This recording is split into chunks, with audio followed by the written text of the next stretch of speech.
Good afternoon. Good afternoon, and a very welcome to the Asia Society. I'm Sanjeev Serchan, Executive Director for our Global Initiatives Group. Every year, Asia Society presents a series of special programs during the United General Assembly meetings. These programs provide an opportunity for Asia Society's public audience to interact with global leaders in order to foster a better understanding of both the challenges and significant opportunities that characterize the continent. This year was no different.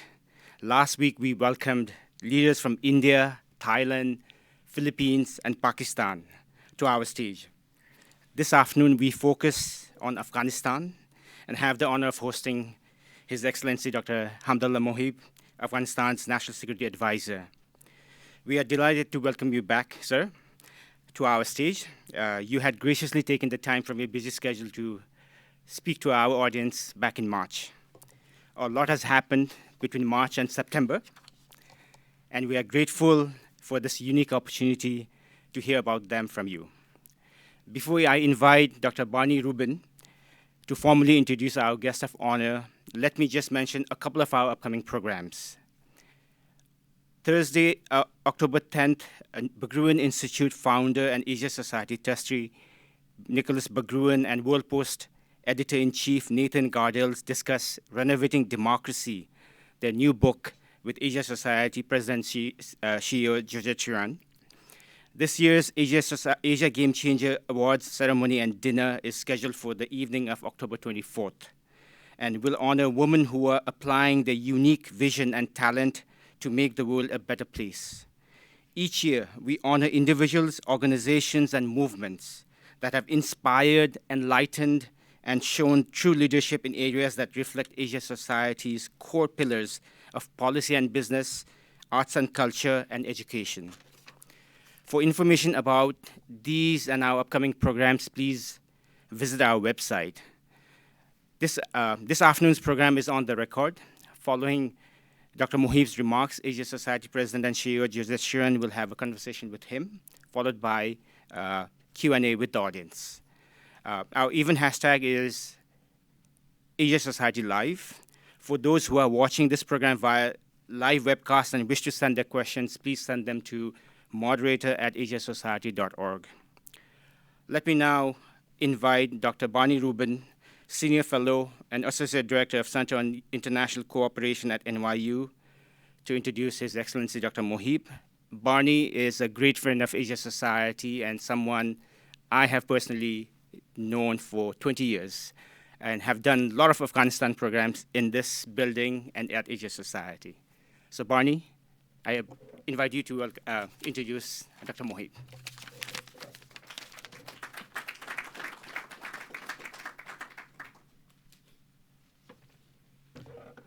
Thank you very much. I haven't had too much time to work on this little statement, but I suppose people in the United States first came to know Hamdullah Mohib when he came as ambassador to the United States.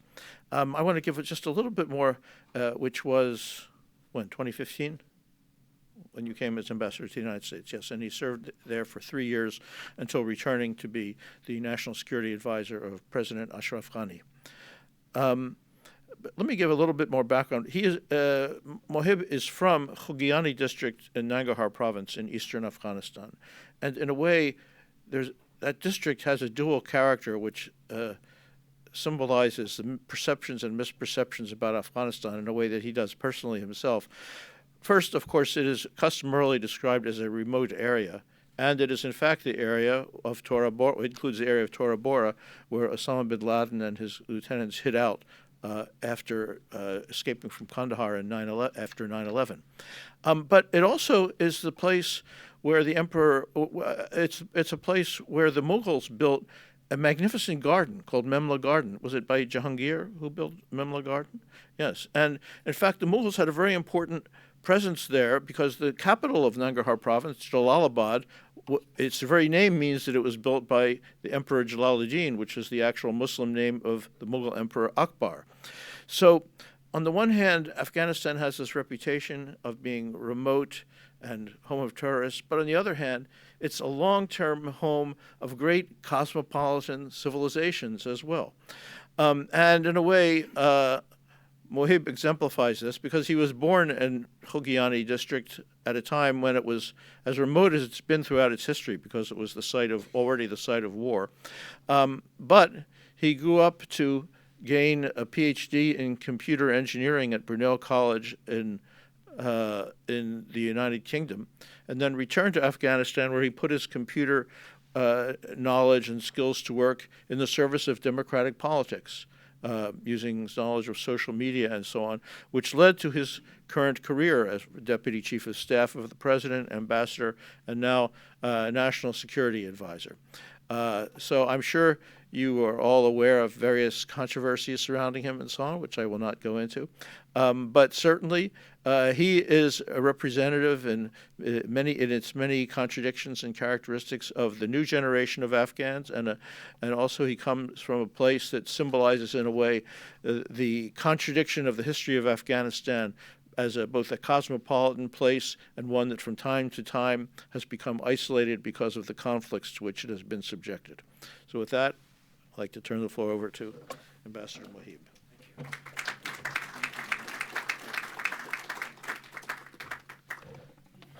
Thank you, Professor Robbins, Ambassador Shireen, and the Asia Society for hosting me here for a second time. It's wonderful to come back here and engage with people who have been great friends of Afghanistan and students of Afghanistan, and we all are. Last time I was here, I left here, and things that Barney said were happened, let's say. But I want to say what it is that I had been focusing in the past, for the past year, as the National Security Advisor, about thinking about how do we end this conflict. First, from personal experience on what we experienced, what happened as we were growing up in this conflict, and how it came this far. And then looking at it from an institutional perspective on what do we do to end it. There is one conflict in Afghanistan, and that is the Afghan conflict. But there are multiple dimensions to that conflict. We have the internal dimensions in the internal dynamics of power, people fighting for power and the way they think that that country should be run. But then there are grievances that are much more local, that have been generated over the past 20 years at least, and the 4 decades that we have had the different versions of this conflict ongoing. And then there is the economic aspect of it. The drug economy that many of you know has been at the center of this conflict. And then the proxy wars that we so often talk about, those countries who have been using Afghanistan as a platform for their own objectives, either in Afghanistan or by fighting their wars in our country so that they don't have to on their own. And this proxy war perhaps is the one most dangerous. From the perspective of fighting the war, we have no issues. Afghans are ready to defend their nation. Every day I meet with our security forces. I meet with them on the battlefield. I meet with them in the hospitals after they have been injured, and I meet with their family members. They never regret that they are where they are. Even those who are injured, critically injured, and they tell me that they would go back out there the minute they're better enough to be able to stand on their 2 feet so that they can continue to defend their country. It's very clear to them what they're doing and why they are there. And that sacrifice means the protection of what we have as a land and as a people and as a culture. But when it comes to the political aspect of it, that's when it gets complicated. I reacted to certain things that were happening when I was here last, and the reason was that most of our issues are actually institutional. It's the continuation of institutions that will be able to provide the solutions that we need, and that is peace. Peace will come, but it may not be at a distant negotiating table. Peace will come in much more smaller steps, and we see it every day. I'll give you examples, a few examples from our security forces alone. We were, as you know, a dependent security force, mostly dependent on the United States financial help, but also on technical help, on advisory, and also on their other capabilities that came with it. We don't need it as much anymore. The most dependent force in our security apparatus is the commandos and the special forces in the police, the different kinds of special forces we have. We have the crisis response units in the police. We also have the commandos who do operations in the military. And the dependency that I can quote from this year, 1,057 operations by the commandos. Only 4% of those operations were conducted with the help of our international partners. Right? Only 4%. In the special forces that the police have, and that is largely when an attack happens and they go out to clear, 8% of the support came from outside. And they have averted some of the most difficult attacks. Those of you who remember the Mumbai attacks and on Taj Hotel, it took days to clear. We have that. Unfortunately, we have had that on a monthly basis, and every time an attack happens, within a few hours, the CRUs clear those on their own. The institutions that have been built are doing the job that they needed to do, and that is to bring stability, to make it harder for anybody to bring violence to our country, and to clear areas that are taken by insurgents and their terrorist friends who would like to harm you and others outside of Afghanistan.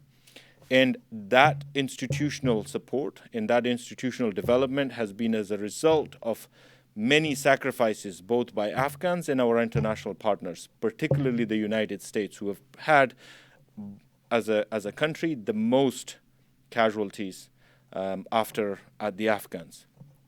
And we are at a stage where we now are able to conduct these operations, clear our country, and hold them on our own. Right? To give all of that up so we can start all over again is where we think that we go wrong. And that is why we have strong reaction to when people talk about creating interim setups in Afghanistan. A lot of our conflict has always been the continuation of power. We have finally figured out a system now. Democracy was Afghan, but it came with the help of our international partners. And now it has come to a stage where we are comfortable in dealing with it. It is working. We have a method of continuation of power and transfer of power, and we would like to keep it. And we think that that's the best peace plan ever, to have institutions that are able to deliver rule of law, governance, and security to our people, and are able to defend our country and all of those who have helped us build this system from terrorists who would like to cause us all harm.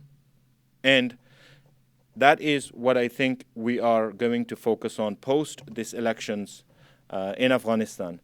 Once a new government is formed, peace is going to be a top priority. But what we mean by peace may not be exactly what everybody thinks. It's not going to be a simple negotiations with those Taliban who want to have a political settlement. It's going to mean that we strengthen our security forces, we clear areas that are controlled by transnational criminal groups and are acting as political actors. We are going to clear areas and make it harder for those who are using Afghanistan for their international drug smuggling and other kind of criminal activities. And we're going to improve governance in areas where people have been driven to the arms of the Taliban as a result of the incapacity or the corruption in the system that we currently have. So it's going to be a multitude of those actions. In addition to that, we work with our neighbors to make it easier for them to come to terms with the new Afghanistan and work with them to address their grievances, because this conflict, as I said, has both internal and external elements. That said, I'll stop here and happy to answer any questions you might have. Thank you. Thank you, Ambassador Shireen. Okay. I'm sitting here. Yes, you're on the Thank first you. one. Okay. Thanks. Oh, it has initials, so Okay, it's very good. makes it easier. Thank you. Well, hello, everyone. Welcome to our trustee, Denise Saul, and all our guests this afternoon. We've all survived UN week, which was very intense, so the traffic's gone down a little at least, but we're so pleased to have you here. I know you know the United States very well, and it's a time when understanding the U.S. and its relationship to Afghanistan is so important in your role. You voted. Can you hold up your finger? I did. Yes. I did. It's starting to come off now, but yes. Yeah, I very found your remarks really hopeful, and you are using words like peace will come and the new Afghanistan. Tell me what is your main source of hope, and you seem to feel that these elections will prove that democracy's really taken root. We live in bubbles. We all live in our own bubbles. People who are looking at Afghanistan from outside or mainly rely on sources of journalists writing about the country or Afghans commenting, and without realizing that most of these people are sitting in their own bubbles and are only looking at what they see. And those whose predominant source of this information is social media forget that the algorithms only show you what you're interested in and forget the other parts of what the discourse that may be happening. My source of inspiration comes from visiting our troops, visiting our people in the provinces and talking to them. Every time I visit, I get more hopeful. My last visit was to Yangam district in Badakhshan, a very remote area that was recently taken back from the Taliban. And talking to the people there and what they lived under when the Taliban were in their rule and what their aspirations were. Everybody talks about Taliban control. They forget that Taliban control means Taliban intimidation. And there is no rule. No country would be allowed, or the international community would like to see the kind of intimidation that they live under. And what our forces were able to do with very little help from outside, outside of the forces that were already present in that province. And also seeing how our institutions have evolved and developed. If I was to draw a bell curve, we had a difficult start from the beginning when the U.S. came to Afghanistan and started helping us rebuild. We had no infrastructure, no electricity. We had very little human resources to help rebuild. We had no engineers, no doctors, no hospitals. You had to go up to a neighboring country to make a phone call, and that's where we started with. Today, I remember seeing that, yeah. So it was a very hard and steep beginning, and I think very tiresome for many as well. But we are right at the top right now, where we're going to start sliding down. We have human resources. We have development. If the electricity cuts off so much so for a night, everybody starts complaining. Forget the dark days where there was no electricity. We have roads, we have infrastructure, and we have an economy that is growing each day.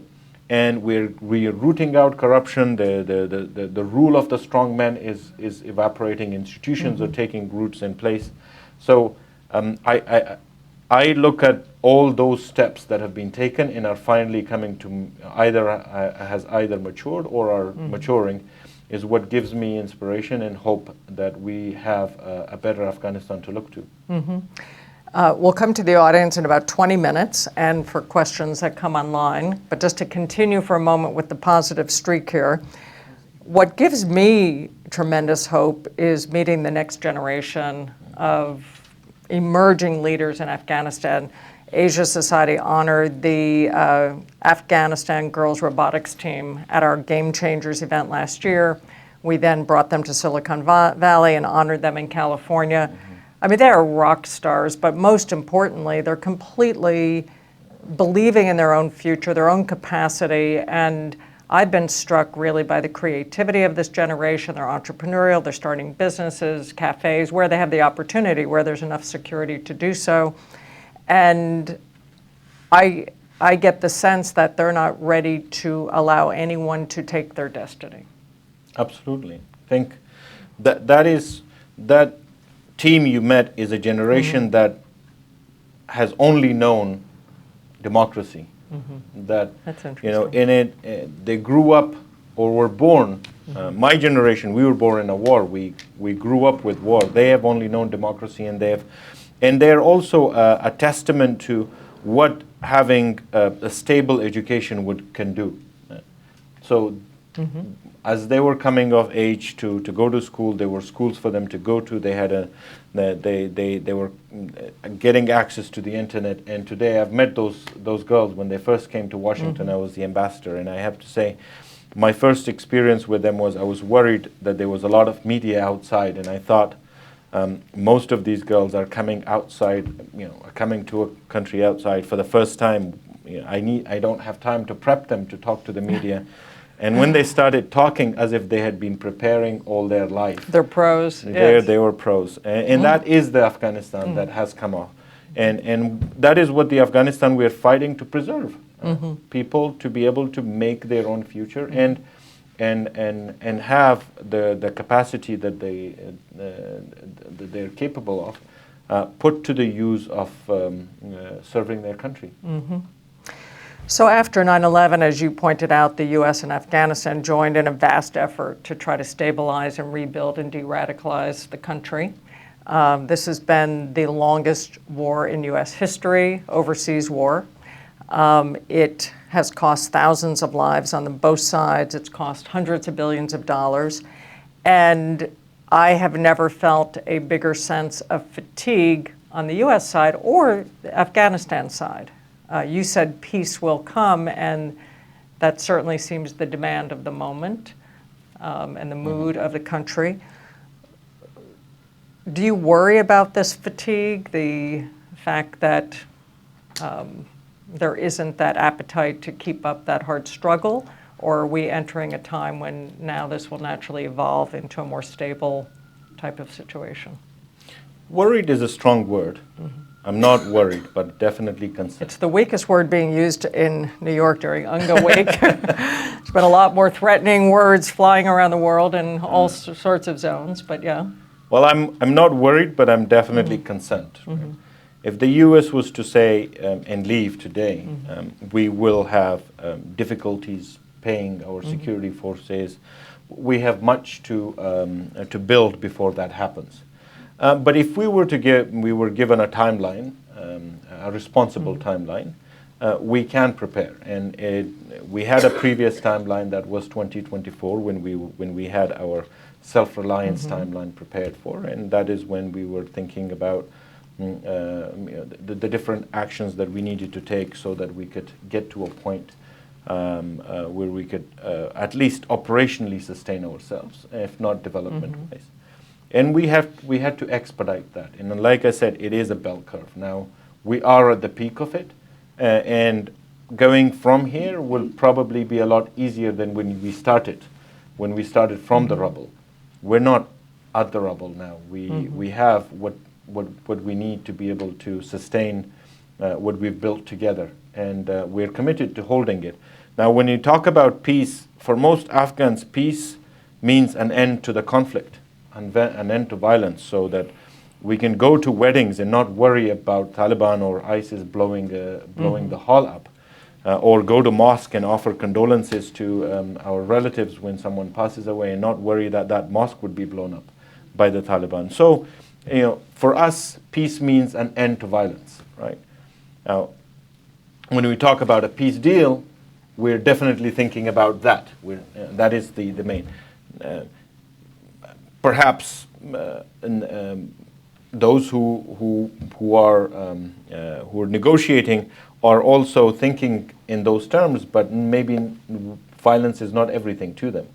And for us, that is not acceptable. Right? If we are thinking about what kind of an Afghanistan we live in and the compromises we're prepared to make, should we have to reintegrate or integrate some of the insurgents, the violence must go. That is the main red line of the fact. That's how we will define peace. Well, that's how those who are living in areas stricken by violence define peace. But it also means that we have stability. We can start doing the very small things that everybody else does, that all the other countries can plan. Certainty is one of those. People in the last year had been putting everything on hold, including investments. People are not buying houses, not selling them. They don't know what's going to happen in the next year. What would it mean? Do they have to evacuate the country because there is going to be a return of the Taliban? And what would the return of the Taliban mean? Others are preparing and forming alliances so that they may have to resist that. What we mean by peace is the end of grievances too. So we end the violence, but we also end the grievances. And as I said in my remarks today at the UN General Assembly, there will be no peace until all of Afghans live in peace, right? Every single one of them. And for us to achieve that, we think it's a doable objective. But to come back to your main question, and that is the fatigue. We understand that the U.S., there is fatigue with the war in Afghanistan, but you certainly are perhaps not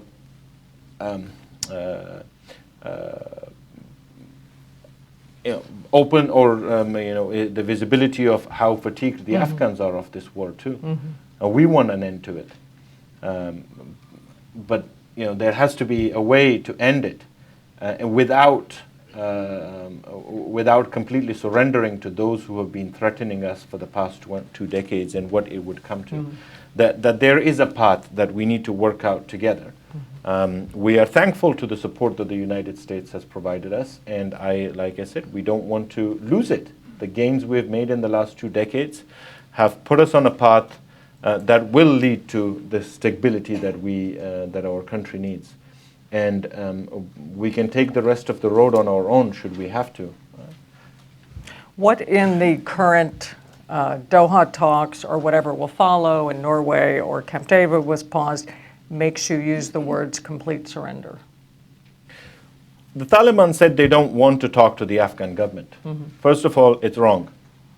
The Taliban have sat down and talked to the Afghan government when they had to. The first surrender was accepting that as if it was an okay thing to do. Accepting that the Taliban saying they don't want to talk to them. Well, it's not up to them. If they want to live in this country and if they want to be able to be included in whatever arrangement there is in the future, they have to talk to the Afghan government. What was the explanation you were given on that, what you call the first surrender, by the U.S.?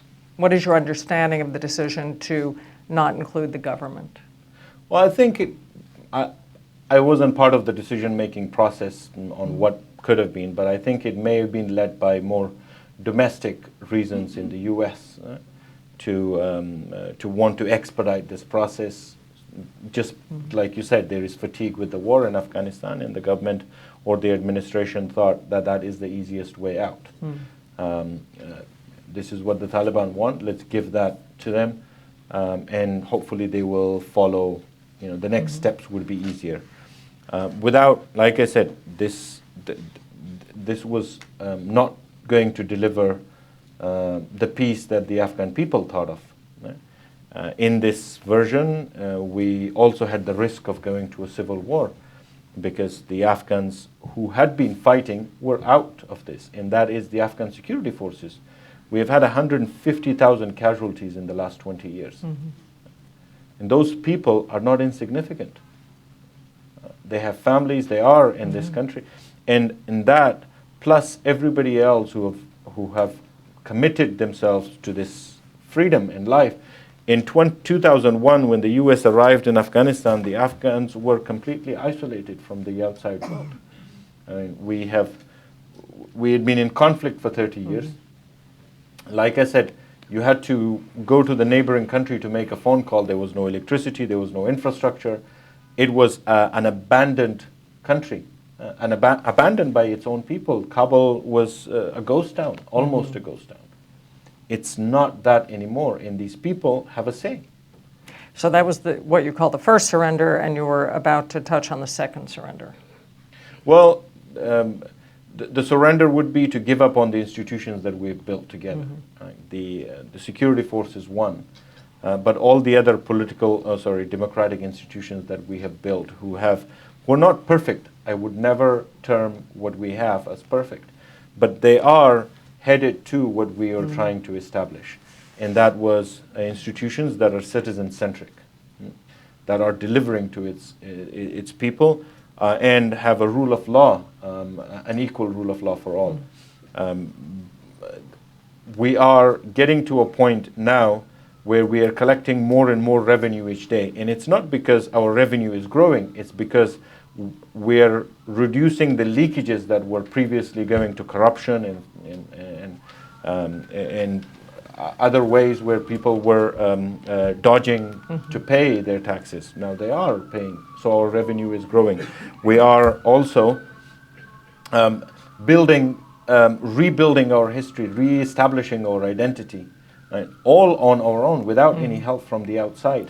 So what in this agreement makes you feel that those institutions are being abandoned? Well, there was no discussion of the institutions.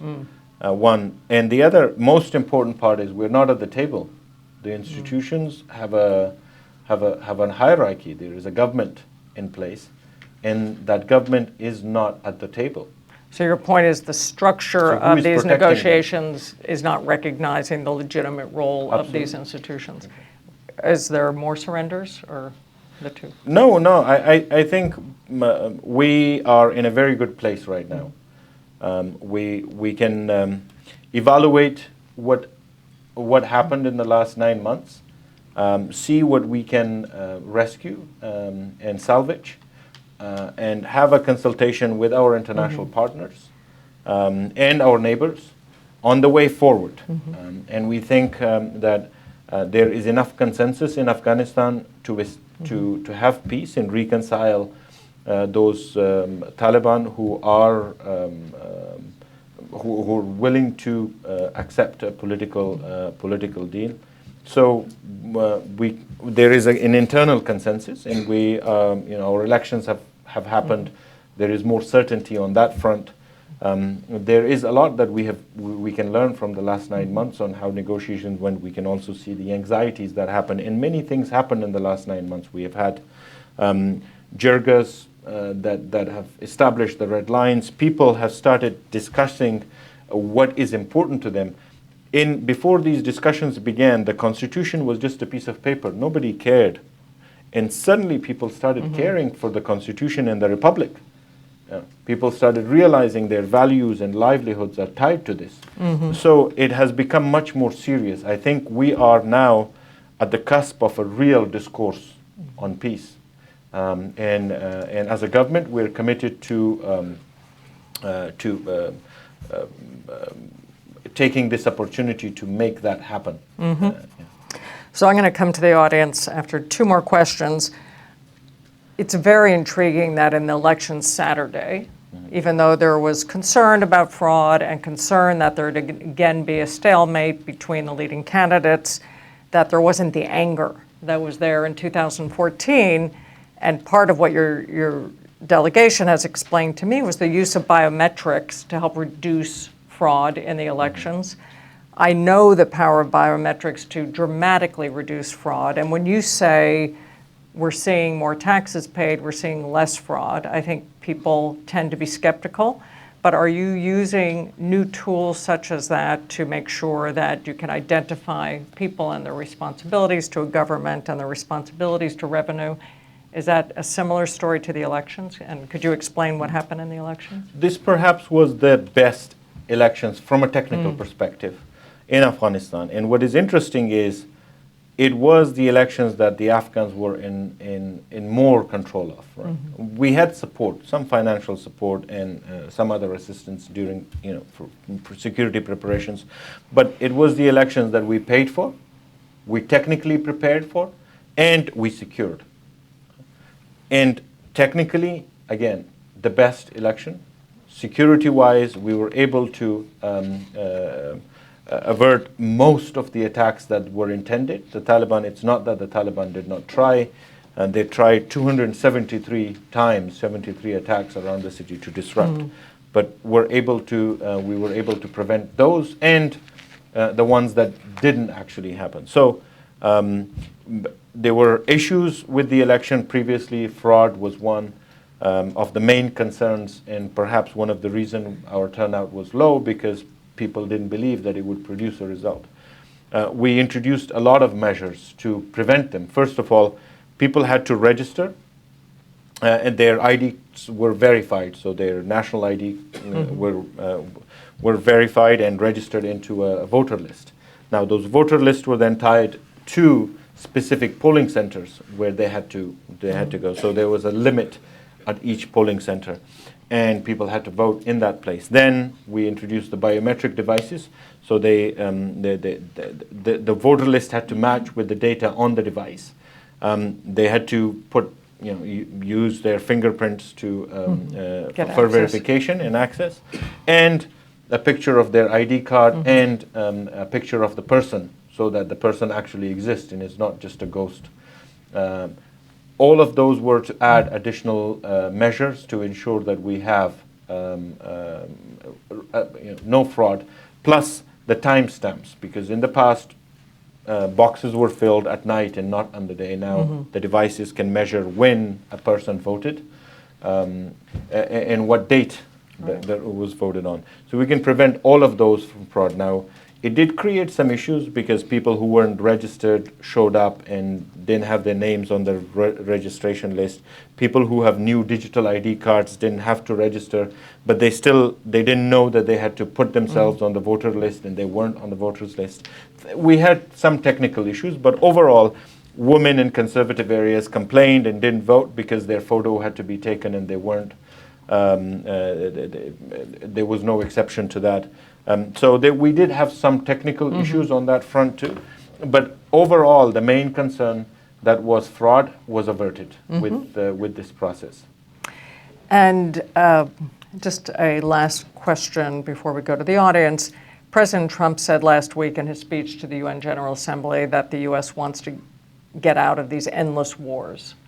And you have mentioned that the fruit that's now bearing from the U.S. involvement in Afghanistan and all the efforts in Afghanistan to let democracy take root.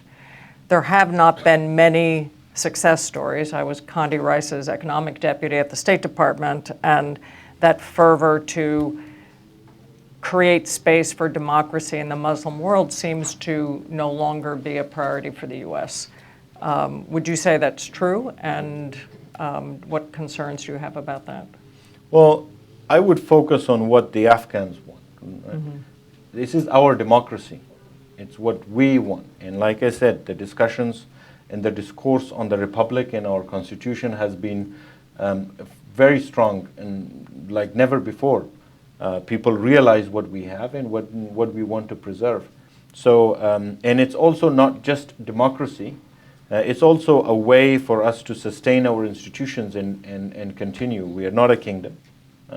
And there has to be a way to transfer of power. There has to be reforms, absolutely, in the way we are governed.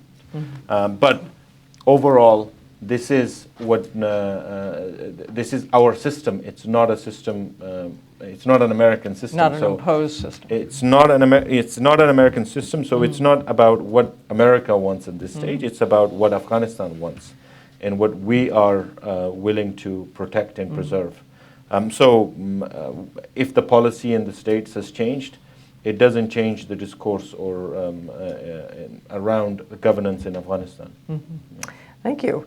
So we're going to turn now to you. Please introduce yourself and your organization, and please no speeches, but questions.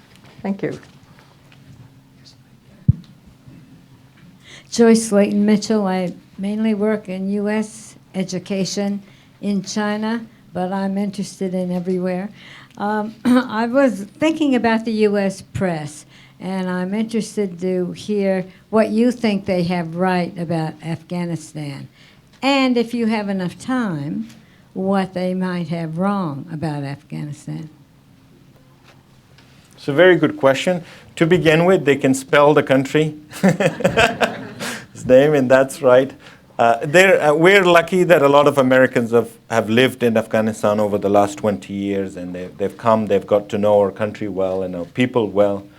So there is a lot of very good information on our country, and a lot of the reporting is very, very good, we have to say. But of course, many people don't have the kind of access they once did to the rural areas. When there was a huge American presence, they would embed with U.S. troops, go to the different provinces, talk to people. That is no longer available. There isn't such a high presence, U.S. presence, so their sources of information are limited. They have to rely on Afghan sources. So sometimes their information is lost in translation. And that can be frustrating. But overall, I would say that the press around Afghanistan, in terms of information, is accurate. It's unfortunate the way press works these days. It's all focused on the negativity. So if we were to build 100 bridges, it's not an extraordinary event. But if one was blown up by the Taliban, it becomes an event, and that is what gets reported. But that is how press works, not just in the U.S. and Afghanistan. We're frustrated with it too. Overall, I would say we're very lucky that this partnership has produced a lot of good relations, and people still cover Afghanistan with a lot of enthusiasm, and we appreciate that work. We'll come to it in a sec. We have 3 questions over the internet on Pakistan. So one mentions my interview with the Prime Minister of Pakistan last week here, saying that obviously he's a major player in all of these questions, and asking what the current state of relations is with Pakistan. Have they been helpful? What could they do to do more? And then we have a few others, but we'll take this one first. Well, Pakistan is an interesting case when it comes to Afghanistan.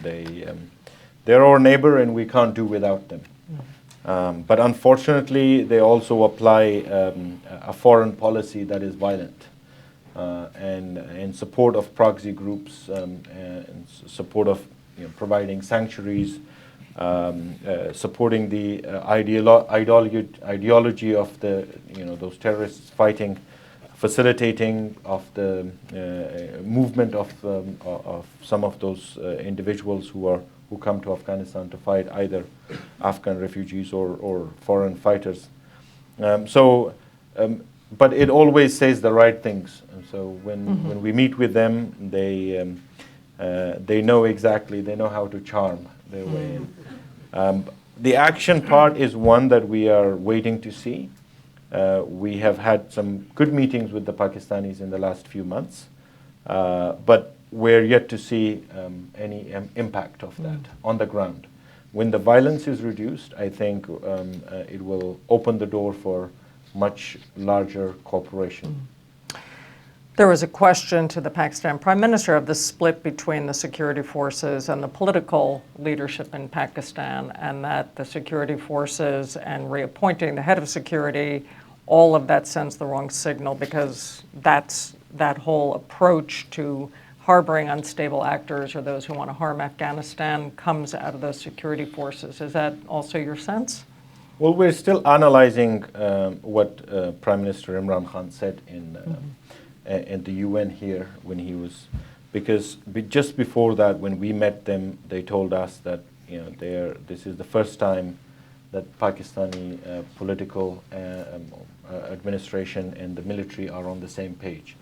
And they assured us time and again that that was the case, that they were speaking with one voice. So it came as a surprise that Prime Minister Imran Khan took stabs at the military, at the UN. We are still assessing whether that was a strategy or that rifts have become more apparent. Okay. And we'll have the question here, and then we have one there and there. Charles Henderson, I'm an attorney. What gives you hope that the Taliban will sort of set aside what appears to be a violent streak within Afghanistan? And also, could you also comment about ISIS and those people that are in the various camps and what threat that poses to Afghan security? Well, I'm not a believer of the Taliban's good intentions. I think they have to come to terms with the Afghan government because they have to. They're running out of everything they had. This year, they brought everything they had to attack and try to take. They titled or they named their offensive on this year as the victory. They have had no victories. They were hoping to take a few provinces around Kabul, put pressure on the citizens economically, and all kind of surrender, push us to surrender. They have not had any luck with cities, let alone districts. And not just that, we have taken districts back from them. The Afghan security forces are getting really, really good. Like 4 offensives this year, 4 waves of attacks that the Taliban had. The last one was the elections. You might have seen, if you are following Afghanistan, the threats the Taliban made on the elections. They couldn't materialize any of that. Right? It was perhaps the most peaceful days, and some of the journalists even noticed that and reported on it, that it was perhaps the most peaceful time they have ever had in Kabul, whereas the Taliban's plan was large-scale attacks on Kabul, taking down polling centers and committing attacks to put fear into the people. And this year we have had a lot of these 4 waves of attacks. We noticed that they almost emptied all the madrasas in Pakistan, brought all the fighters in, and they didn't succeed. They attacked Kunduz. There were times where we were fighting them in 27 locations, and never did they succeed. Our forces, on the contrary, our casualty rates have dropped. When I started my job, our casualty rates were in the 50s and 60s on average. They have gone down to about 15, 20 to 15. And now every life is important, and I wouldn't say that 15 is acceptable, but to drop from 60 to 20 is a huge drop. And on the contrary, the Taliban casualty rates have gone up. They cannot sustain this. They're losing their narrative. They have lost, they've lost their narrative. They were fighting to free Afghanistan from invaders. But they're having a hard time to explain to the Afghan people their relationship with their sponsors, Pakistan and other sponsors that are funding. So people are asking, and educated, unfortunate for them, the educated Afghanistan wants to know what is their relationship with Pakistan. Are they, and what's their independence? They cannot explain that. They're losing their narrative on Islam. Again, it's an Islamic republic. They're not able to sustain that. Militarily, they're defeated. And we're strengthening every day. So I think there is no choice left for the Taliban but to come to terms with the Afghan government and find a way to reconcile themselves. What is the relationship between the Taliban and Pakistan? Puppet. Proxies there. We don't think of Taliban as having any sort of independence. I know there will be people who disagree with that. I'm sure there are individuals in the Taliban who are naive enough to think that they're independent, but it's a proxy for an intelligence agency that controls everything they do. So one of the questions here, if I could just divert for a second to this pile of questions, is about Pakistan's relationship and the Taliban's relationship to China. Do you see these things as linked, with the Taliban getting a warm reception recently in China? Well, when we think about the conflict in Afghanistan, we have to think beyond the region. Right? The big power rivalries definitely impact us. We have not seen China use the Taliban or any other insurgents for malign activities in Afghanistan. Our analysis suggests so far of Chinese policy in Afghanistan is they want to see stability. They don't care who is in power in Afghanistan and what kind of government is in there. As long as they see a stable Afghanistan, that's not a threat to them. That's our assessment of what the Chinese think. Do they have a good relation with the Pakistanis, and are the Pakistanis using that to influence their policy? Perhaps. And knowing the Pakistanis, they would use any method to strengthen their proxy in Afghanistan and to give themselves an upper hand. And if they can use diplomatic efforts with the Chinese, I'm sure they would. But I think the Chinese are smart enough not to get sucked into Pakistan's, policy of using violence in Afghanistan, because I think they understand that it will come back and hurt themselves. Thank you. We have a question here. My name is Delane Brown, and you semi-answered my Taliban question. Good. Last July, I had two gentlemen for dinner, and both were involved with, very much involved with Afghanistan. It's kind of NGO sort of commitment. And they talked nonstop for 5 hours, and my function was to put food in front of them. My takeaway was that with the Pashtun tribal culture, some cultures are that you never tell a lie. Some cultures are save face.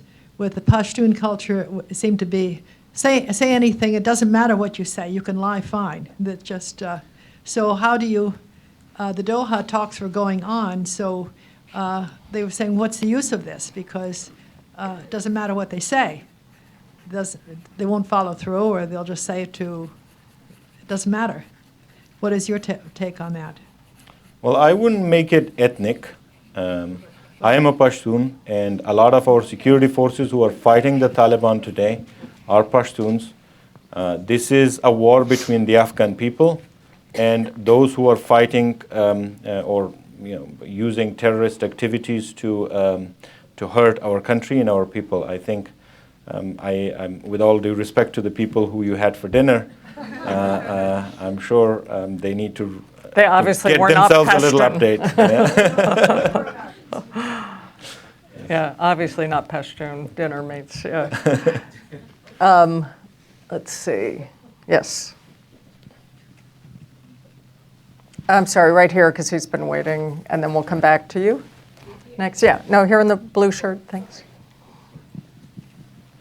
Hello, I'm Hewat Khan. I'm an Afghan student at Columbia University. So I have two questions, but I will first ask the first one, and if you have the chance, I will ask the second one. So you just mentioned that the Taliban are a proxy for the Taliban, for the Pakistan intelligence. So isn't it that if we are even talking to the Taliban, legitimizing the Pakistan this action, like why don't we talk with the Pakistan directly, and how can we do that? Don't you think we should even stop the negotiation with the proxies, because it will not achieve the same thing? And I agree with you. And I'm sorry, could you just put your second question on the table, and then? do you want me to ask Yeah, it? yeah, Okay. just ask it. And then the second question is about the negotiation, the so-called the peace negotiation that happened. Don't you think that it makes more sense if the Taliban directly talk with the Afghan government, and once the differences is ironed out, then the second phase will happen, the withdrawal of the U.S. troop? It will make a lot of more sense. What do you think about that? Because I see that the structure was the opposite. The structure should have been the opposite way. I agree with both of those statements. First of all, there is, on the first part, there is a discussion that I think the international community as a whole is ignoring, and that is the use of proxies. Right? I mean, the United Nations is a wonderful institution. It was built to prevent countries from going into regular combat, direct conflict with one another. and resolved that. But it didn't put in place measures to prevent proxy wars. And I think it needs to be a serious discussion now.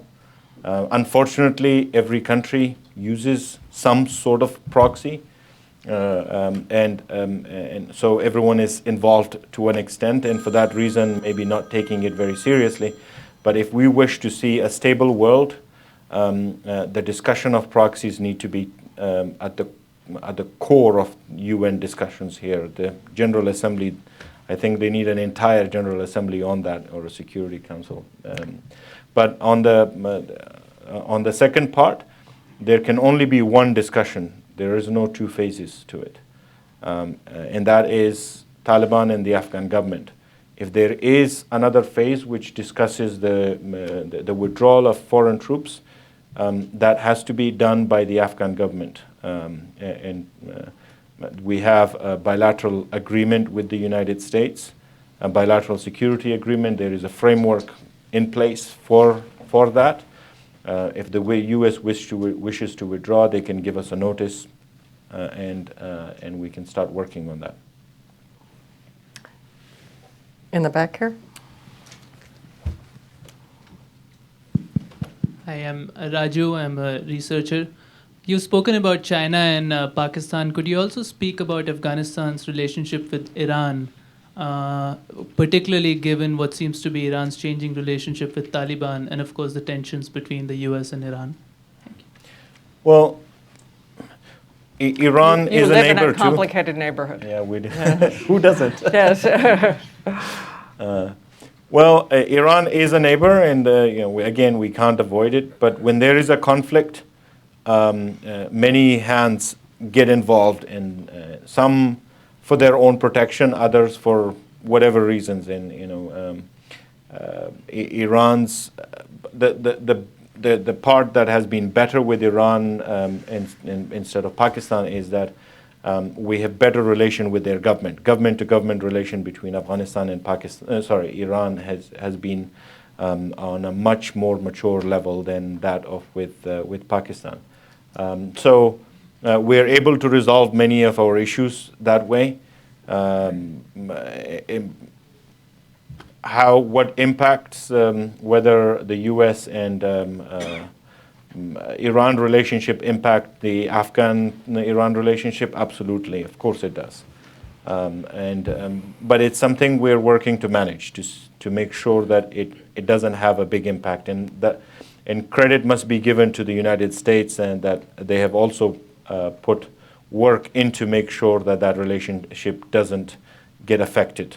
By giving sanction relief to, for example, Iran on Chabahar port for Afghanistan, the Afghanistan development. So we're all working to contain the escalating relationship between Iran and the U.S. not to impact Afghanistan. So we have this one, and then we'll come to you right there. Yeah. To you. I'm sorry, the woman behind you, after you. That's fine, go ahead. Go ahead, and then. That's very kind of you, thank you. My name is Manik Mehta. I'm a journalist. Afghanistan is a landlocked country. How do you get access to ports to sustain your exports to major markets? Are you satisfied with Chabahar port? Also, what do you think about the closing of Gwadar for your import-export traffic? Well, we have started to use a different term. We're a land-connected country, not a landlocked country. We connect South and Central Asia at this point. Yes, we once upon a time relied solely on Pakistan in their port of Karachi. But in the last 5 years, President Ghani had made deliberate efforts to expand our connectivity. We are now connected to even all the way to China by train through Uzbekistan, and all our neighbors are our port of connectivity. So we have access to all ports. We are connected to Europe through the Lapis Lazuli corridor from Turkmenistan. We are connected to Chabahar, and we still have access to the Karachi port. We have also extended our connectivity via air corridors. So a lot of our exports of light material now happen via air corridors to India and to the Middle East, GCC countries particularly, things like seasonal fruits and vegetables that go to those countries, plus saffron and others that can easily be carried. And so we have been opening air corridors. We are land connected to all our neighbors. At this point, there is no way but to work with Afghanistan to connect South and Central Asia, and that has been a great success that we are very proud of. So, to the woman here, and just to say, if we don't get to these questions, we're going to have to come back up here for the last 10 minutes. Speaking of saffron, Kashmir, and where that's all headed, Belt and Road, and where that's all headed. And I think we want to make sure we cover those. Hi, my name is Fatma Rahmati. It's good to see you and have you back here. And I thought your answer was going to be the Afghan women inspire you the most. But well, I don't discriminate. Afghans inspire me. Men and women, that's a distinction that we... Yeah. My question is according to reports, the last month was one of the highest of civilian casualties in the recent years, and more civilians died at the hands of, I guess, ally strikes and government forces as opposed to the Taliban. My question is, are there mechanisms of accountability for drone strikes, such as the 30 pine nut farmers who recently passed, drone strike by an ally, who is the US? And what is being done to reduce civilian casualties?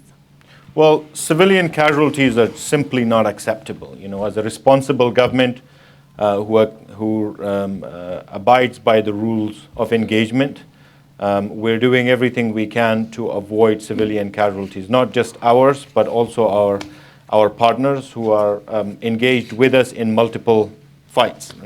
There is the counterinsurgency part that we fight against the Taliban. Then there is also the counterterrorism part where Al-Qaeda, Daesh, and other elements are being fought with. And sometimes our partners also engage in offensive operations against those. Civilian casualties, like I said, is unacceptable. But I must also add that the Taliban are making it extremely hard to make that happen, because they're not abiding by any rules of engagement. They've taken our villages hostage, they've taken our mosques hostage, they've taken our guest houses or hujras all hostage. They use intimidation to enter into people's home and attack from those places. So the civilian casualties is largely because the Taliban have taken people hostage, and there is no distinction. They're not wearing uniforms. There is no distinction between where a civilian is. If there is so much so that a hint that we see a civilian among Taliban fighters, all operations are averted. In the last month, we were following one of the Taliban shadow governors for many days, for 6 days, and when we were about to, and when our security forces were about to strike, they identified a woman in there among them, and no permission was allowed. They checked back to see if they were allowed to take the hit.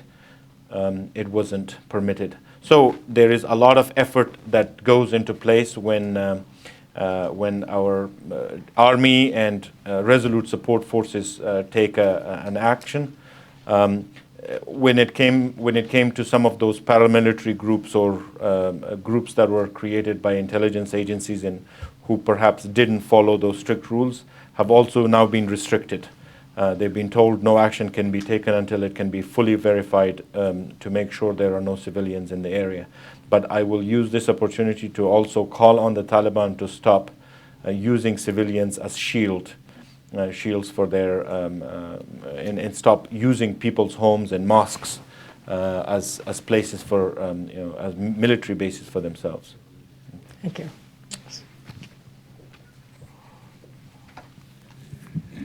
Thank you, and thank you for your time. My name's Erin McConlog. I work with Dale Carnegie. I'm curious, in the world where influence comes in many forms, what would you tweet if you knew that it hit everyone's phone in the whole world at the top of their vision? What topic would be the most important for us to see? What topic would be the most? I guess humanity, right?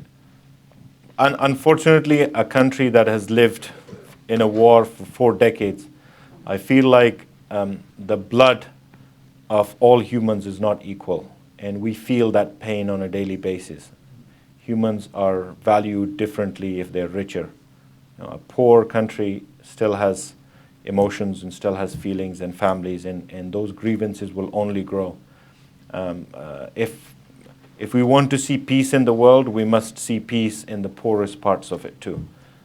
Because those humans come back with grudges. A lot of the terrorists that we interrogate didn't just become terrorists, automatically. They carry a kind of grievance, but because they don't understand if there are other ways and solutions to it, they take up arms. If we were a little more humane, and paid attention to the feelings of all human beings, I think we would live in a safer world. I think she's tweeting that right now. No. Yes. So you have a question from online. It says, I apologize if this is a bit too general, but what are your thoughts regarding the growing trend of my country first, America first, Britain first, the populist movements? I ask because for Afghanistan, I think some more populism and nationalism is sorely needed. Well, Afghanistan first. It's a first. In politics, there is a general term that says all politics is local. Right? It's very true. It's always local. We first think about ourselves, our country, or we start with our families and then go big. It's one thing for Afghanistan to do that. It's another when your responsibilities are larger. Right? We have a responsibility to our people, our country, and perhaps even our neighbors where we have influence. But those countries who wield a lot more influence are able to define the futures of other countries, I think have to think bigger because their responsibilities are bigger. And Barney, I'm going to come to you, our wonderful introducer, to see if you have any question after I ask this next one. So on the Belt and Road, I interviewed the Prime Minister of Thailand, who said they're very concerned with the Belt and Road. I mean, they welcome it, but concerned about sovereignty issues. So they have been able to negotiate land rights, keeping the land rights, keeping the workforce primarily Thai, all of these things. Could you talk about Afghanistan's approach to the Belt and Road and what you welcome and what you might be concerned about? Well, when it comes to sovereignty, Afghanistan takes it very seriously. We have been fighting for our sovereignty for 4 decades. Close to 1.5 million people have died to protect our freedoms in the last 40 years. So it is very important, but when it comes to questions like that, I think it drills down to the legal questions and being able to protect yourself legally. We got into a mining contract that we didn't fully understand. And one of the reasons we have taken a step back from our mining contracts and issuing large mining contracts is because big countries like the US, China, Russia, they understand the legal lingo and can easily manipulate smaller countries like Afghanistan who may not have that capacity. So we took a step back. We reevaluated our mining law and all other regulations before we can get back into start negotiating or contracting out the mineral wealth of Afghanistan. And the same applies to our contracts, initiatives that will use Afghanistan to connect it with other countries. We think our biggest asset there is our location. So we think Afghanistan can be able to, a land bridge between South and Central Asia and connect that connectivity,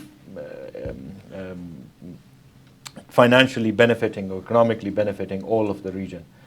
So we are very interested in connectivity of all sorts, but we are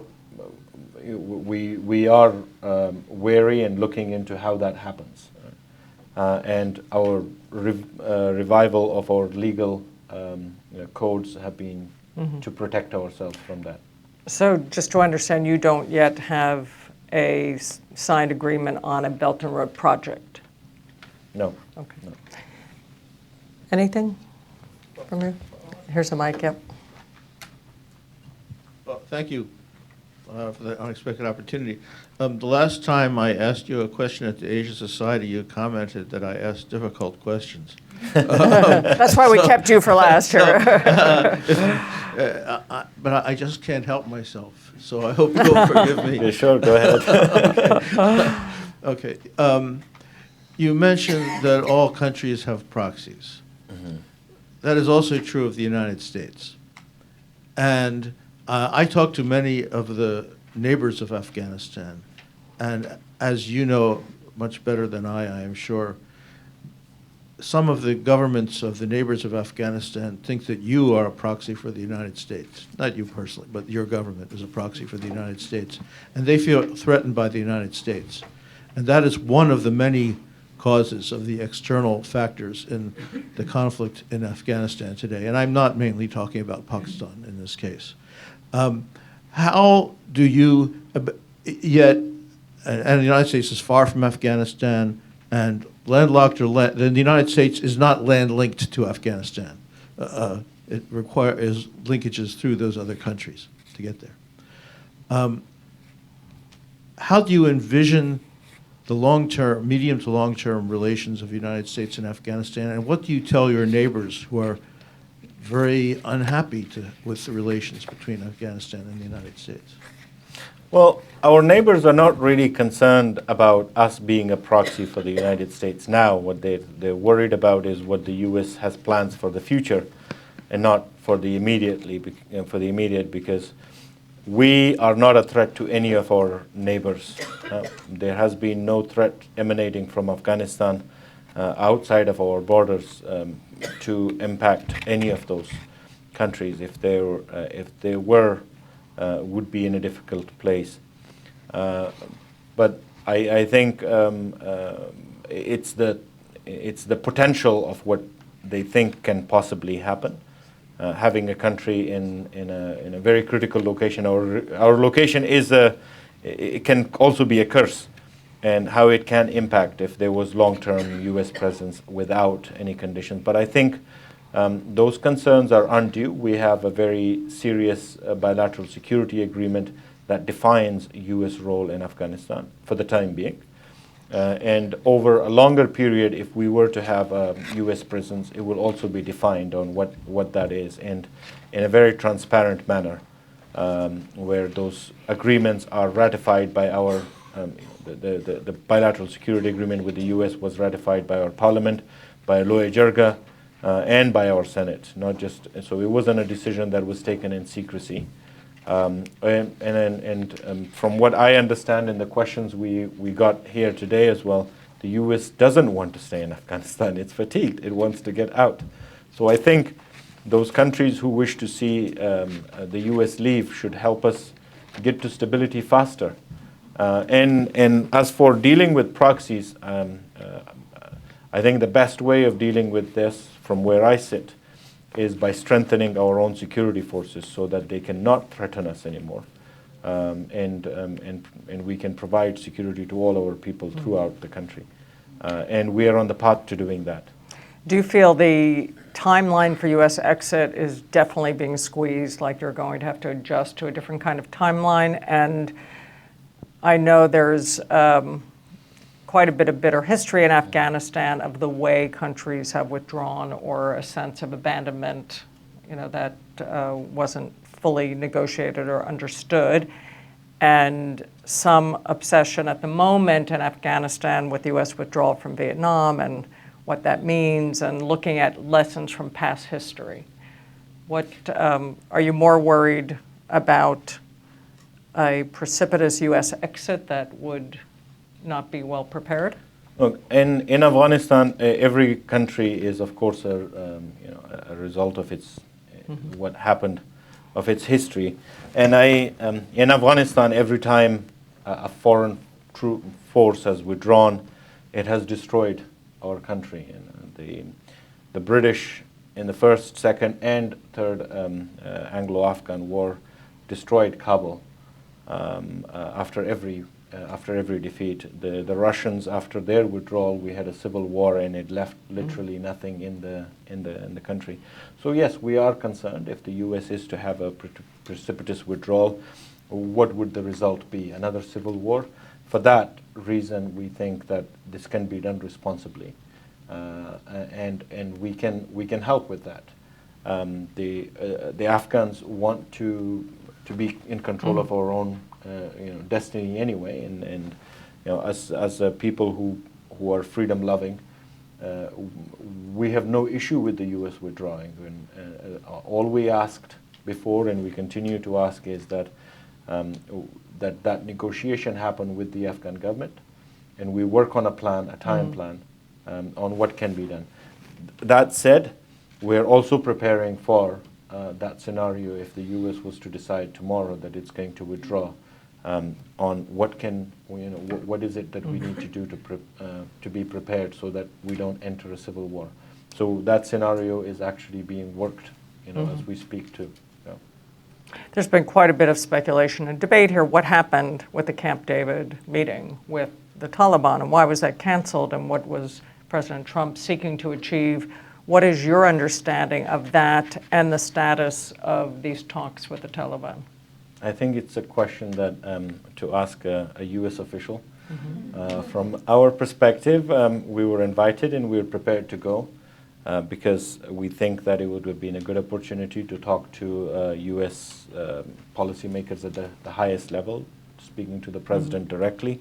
So from our aspect, we were prepared to go and have a real discussion.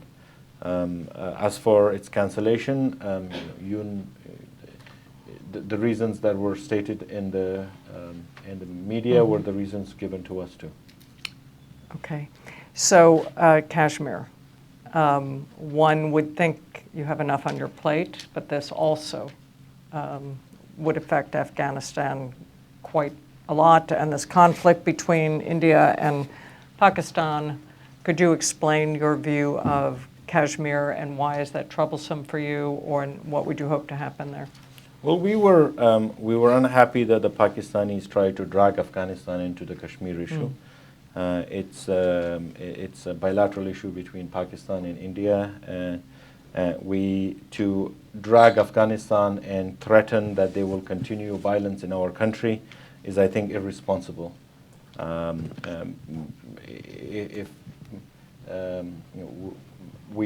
If Pakistan has issues with India, I think it's better that they address them directly. So to end, I'd like to just ask you to articulate for us what your main message to the American people would be now as we enter an election, as Afghanistan has been a major subject in the presidential debates. What are you hoping to see from leaders stepping up to the plate in America, and what is your main appeal to them? Well, my main message to the Americans would be, as I've always done, is to thank you for your help and support in helping us recover from destruction to today having institutions and opportunities in our country and an economy, a place where Afghans can hope for a better future. I would also say that Afghanistan is not a burden on the United States. What we have built together will help us maintain stability in our country. There is a path to peace and stability, and that path can be achieved if we were to work together and honestly and directly. And we are working on that. I think we are working on rebuilding our country for our sake, but what you benefit from it is to have a strong partner in that region who will always be grateful for the support that you have provided. You can walk away and leave Afghanistan and leave a country that would remain your friend, but there is also a risk that if this was not done right, that you would leave people who may feel very bitter about how it all ended. Mm-hmm. Thank you. Join me in thanking His Excellency. Thank you so much.